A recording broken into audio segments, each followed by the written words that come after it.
Shoutout Breezy Boy. Ay, Breezy Boy. Yeah. Sa Petronas Tower nagpo-post. Nakasampal ka tuloy ng wala sa oras. Malandi. Oh, nga pala. Requirements for being the seventh man. Yes. Syempre, first, it's the attitude. I mean, mayabang. Pero not mayabang sa kasama. I mean, yung, alam mo yun, may mga ganun tao yung araw na yun ay po-project niya may dating. Yun yung mga kailangan namin. Yung mga may tinatawag na may star value. Tama. Yes. Pwede ba natin tawagin yung character? Character, yes. Face value, huwag na, iwan nyo na lang sa akin yun. Kay Boss Zeron mo ito ng kapugyan, huwag nyo nang agawin. Oo, yun na lang puhunan ko, huwag nyo nang tawaran pa.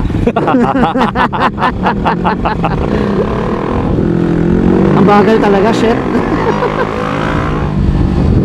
Naiinis ako. Sana makasagasa uli ng tayo ito para mapalit ito. Laki ng gulong mo sa likod Pogi eh. Hindi ko naman alam na ganito pala kabagal. Pero, dahil sanay lang ako sa malaki. Siguro nga. Pero bakit yung TFX? Yung TFX nga na-enjoy ko. Siguro kasi yung TFX kasi, yung tono ng makina niya is nasa middle rev range. Sabagay. So pag nag-accelerate ako, pag na-hit ko yung gitna, bumubulusok na siya. Ito kasi si V3, nasa top end siya. So pagdating mo ng 120 pataas, doon pa lang siya nag-uumpisa ng tuminit. Okay. So pang top speed talaga ang laban na nito ng V3. Hindi katulad ni TFX torque. Siguro yun Boss Sarge, mahilig ka sa torques. So mahilig kang kumadyot. Oo. Narinig na asawa ko, pare. Marinig ni Chloe ito, yari tayo dyan. Magsising na naman yun. Ting. Just want to give you guys a update sa aking ginagamit na bike ngayon. I'm using the KTM RC390. Oh yes, ito. So it's kinda weird to me to use this kasi single cylinder na 390cc and na nag-overheat. Nag-overheat. Tapos maliit yung gulong sa likod talaga eh. Salit pa dun sa harap ko. Mga Dukers friends tayo So ayun, nakikita ko na lakas agad uminit ng nyo. Yung makikita nyo doon sa dashboard, yung init nyo, grabe. Well, okay lang yan, normal lang yan sa KTM. Kasi ang KTM nakatunong makina niyan for intensity. Lahat yan laging ready to race Sabagay, kasi ang laki rin ng bore nito, Boss Arch? Kaya nga yung mga natatawa ko doon sa mga nagko-complain na nag-overheat daw. Well, so, totoo naman, dapat hindi siya nag-overheat. Pero the fact na pinapatakbo mo yan sa Philippine roads, tapos ang tuning ng makina is for racing, overheat talaga yan dahil mataas ang demand ng hangin Tama, parang lang yan parang pinakargahan mo lang motor. Yes, kumbaga parang kang bumili ng sedan tapos nag-offroad ka. Ganun yung ganun yung ginawa ng iba kaya nagrereklamo nag-overheat. Okay, for the viewers, ito lang for the record lang.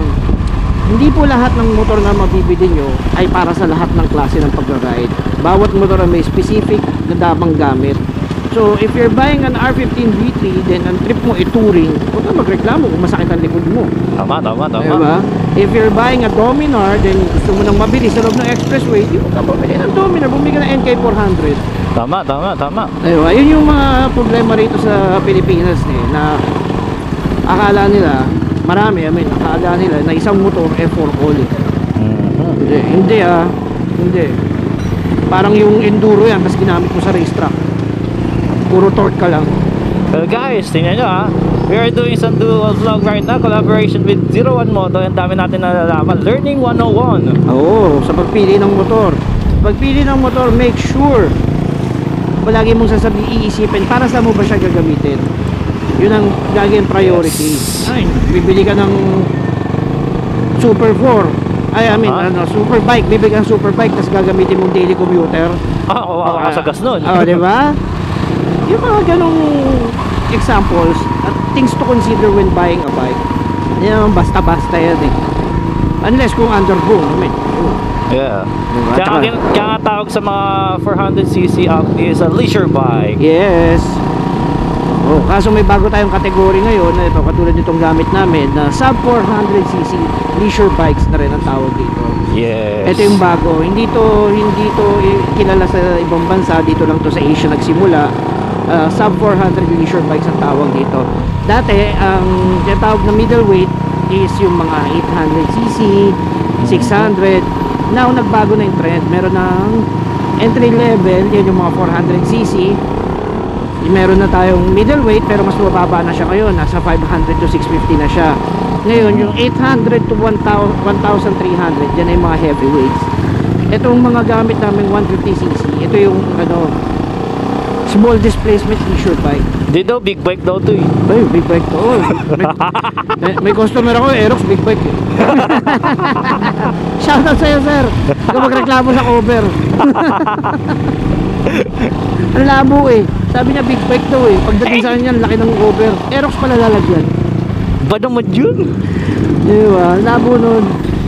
So dapat yan guys, alam natin kung ano yung mga kategory natin sa ating mga motor. Hindi yung puro tayo reklamo ng reklamo. Yes. Parang patak na para kayong mga manok. Sabihin nyo, sirain eh. Hindi naman kayo nag-change oil. Diba? Wala pong sirain motor. Kaming 01 Squad eh, lahat po kami galing sa China Bike. Yeah. Bago kami naging mayabang na karoon ng mga branded. Maliban kay Breezy. Yun, hababoy na China yun. Yan, galing po kami mga China Bike. So alam namin how to take care of our bikes, 'di ba? So if you think na gago itong mga 01 Squad porket naka-branded ang yayabang eh. No, my friend. Galing po kami ng China Bike lahat. Yes. From si Boss Arch, anong gamit mo dati China Bike? Boss Arch? Tatlo ang gamit kong China Bike dati. Ano? Yung una, yung Easy Rider ko. College Okay. ako noon, nung binigay sa akin yun. Ang change oil ko nung once a year. Ayos. Galing ah, answer ah. Once a year yun. Hindi natutuyo yung oil. Ay, palupit yun eh. Hindi, bata pa kasi ako noon, kaya wala akong alam. Gamit lang ako ng gamit noon. Then yung second ko is SYM na pan-tricycle. Okay. Na chinap-chap namin, ginawa namin cafe. Oh. So hindi pa uso yung mga cafe racers noon. Meron na ako noon. Pangalan niya noon Starbucks eh. Pangalan ng motor ko na yun. Then yung sumunod ko is yung Explorer 200 ko, which is napakahirap i-maintain. Ayan, tapos from there sunod-sunod na. Ayan, halos every year nakakapagpalit. Pero so far, what can I say? China bikes, sa panahon ngayon, hindi ko na siguro i-advise ang China bikes. I mean, advisable in a way, pero kung meron kang extra, Why not go to a branded one? diba? Huwag mong tipirin. I mean, sige, may mga tao kasi nag-iisip na, sige, bibili ako ng China bike, yung matitira ko, ibibili ko ng upgrade. Diba? No, my friend, isa pa to. Hindi po natatapos ang pag-upgrade ng motor. Tama, kahit naka-branded ka, mag-upgrade at mag-upgrade ka pa rin talaga. Oo, hindi natatapos yan. Kaya nga tinatawag tayo upgrade-titis eh. Diba? So, huwag nyo tipirin. Kung China bike ang afford nyo at yun talaga ang trip nyo, just make sure na marunong kayo magbuting-ting. Tama. Diba? Be the doctor of your own bike. Diba? Mahirap yung yung takbo ka lang ng takbo, tas wala ka namang alam. Tapos pag nasiraan, magre-reklamo, sabihin mo, sirain yung motor. Well, use flash. Hindi po, sa totoo lang, matibay ang China bikes. Pero yung assembly, here in the Philippines, doon nagkakaproblema. May some loose bolts, may some factory defects, pero very minimal, very minor. Kayang gawin ng isang enthusiast na tao. Tama. Kayang kalikutin yun eh. Kasi ako nga, Boss Arch from SSX 200 to SSS 250 na Rusi. Ako rin, doon ako natuto magkalikot ng motor. Diba? Ito, for all the viewers, like nyo na lang to, nasa sign of agree sa sasabihin ko. Lahat kayo nag-start kayo hindi marunong magputing-ting ng motor, pero since gamit nyo yung mga China bike ninyo, natuto kayo. That's true. Maraming natuto. Pero iba pa rin yung lineage tsaka yung tibay eh. Hindi tibay, yung quality ng Big 4. Yun yung napansin ko magmula nung nag-ship ako from China to branded. Pansin ko talaga siya. Pero syempre yung price malaki yung difference. Ang laki talaga. Oo, malaki yung difference. Tsaka yun, maganda, ano ba, ano bang, kung marami ka ng motor, gusto mo China bike, gawin mo project bike, maganda yun. Oo. Siguro pwede kong i-suggest na pwede maging project bike is yung yung parang scrambler ng ano. Parang scrambler ba yun? Ng Rusi, yung 250 classic nila.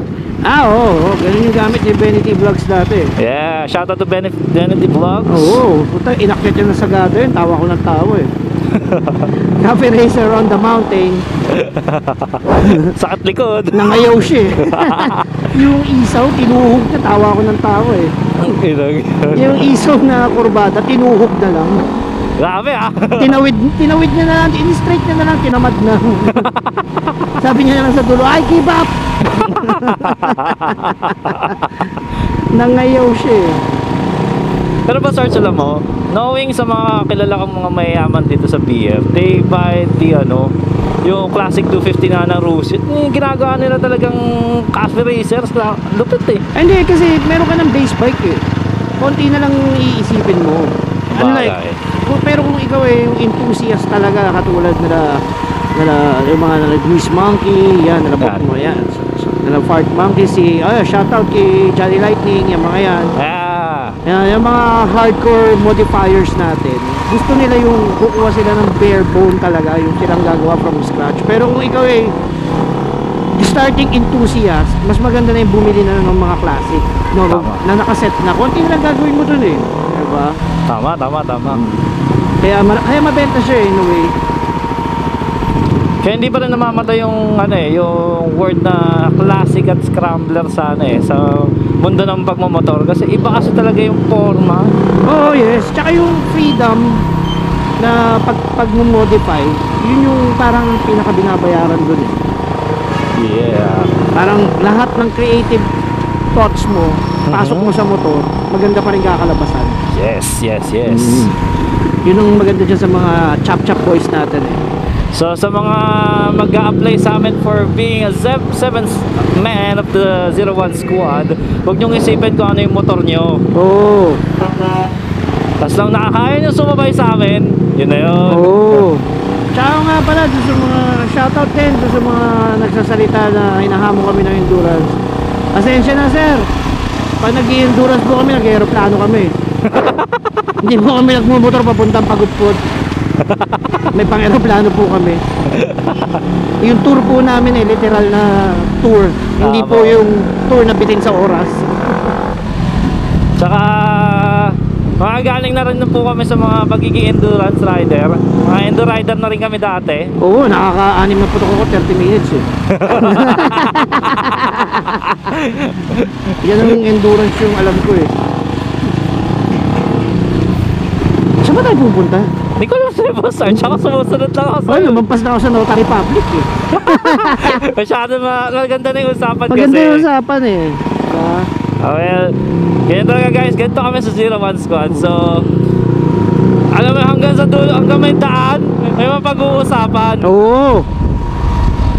Ito yun oh, may gero. Oh. People, ay, dako, kailangan nyo pa pag-isipan yan. Common sense na lang yan ah. Ay nako, talaga naman Paranaque. Ano ba kayo? Nawasa. Hindi nyo pa rin ba nakikita yung ginto? Punta kayo Pure Gold. Nakakailang hukay na kayo. Oo nga eh. Hinuhukay, hindi naman binabalik. Walang ginto dyan, nasa Pure Gold. Pumunta kayo. Nasaan kaya sila, no? Ayoko. Oo nga pala, being a 7th man, ang preferred namin location is from Manila. Why? Yeah. Why? Kasi marami po kami bigla ang meet up. That's right. Tapos kung ikaw ay nasa Metro Manila, you're free to drop by anytime sa headquarters.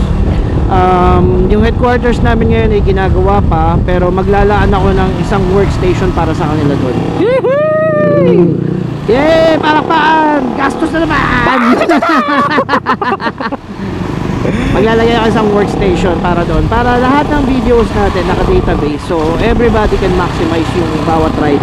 bawat Tama. footage, di ba? Tama. Ang hirap din kasi yung ano lang tayo, naka-base lang tayo sa Google Drive. Pero laking bagay din yung Google Drive na ginagamit natin. Oo, okay naman siya. Pero hindi kasi enough eh. Oo. Oo, hindi enough. Sa sobrang dami pa naman ng videos, saka gano'ng kalaki yung mga nire-render natin na videos talaga. Oo. Tsaka oo nga pala, also porket nasa 01 squad na kayo, hindi po kayo tali dito mga sir ha.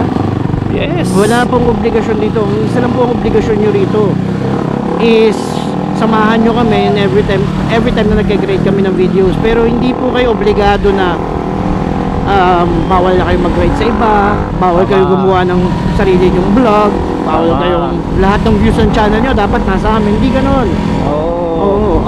For the record, ang 01 Squad is wala pong sariling channel.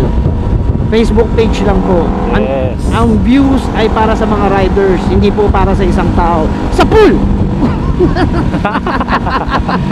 Yun nga lang, boss.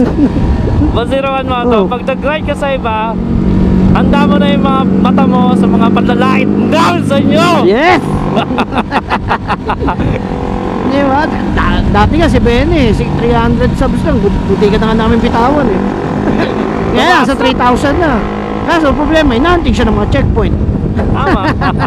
Ay, ang checkpoint yun na, boss Arch. Oo. Nauna pa ako eh. 1.5 ako nauna sa kanya. Tumapal pa siya. 3,000 na. Oo, di ba? Ako nga eh, nasa 1,000 na ako, hindi ko pa sinasubmit eh. Ewan ko, hindi ko forte. Pero nakakatuwa lang din naman kasi na maraming mga subscribers, lalo na sa 01 Squad. Thank you very much nga pala guys sa mga nag-follow sa 01 Squad. Oo. Tuloy-tuloy lang sa pag-follow, sa pagsuporta sa amin. Kung tatanungin nyo kami, sino inspirasyon namin, eh, isa lang sasagot ko, ikaw! Hey, ikaw yun! Sipping on my lean and I'm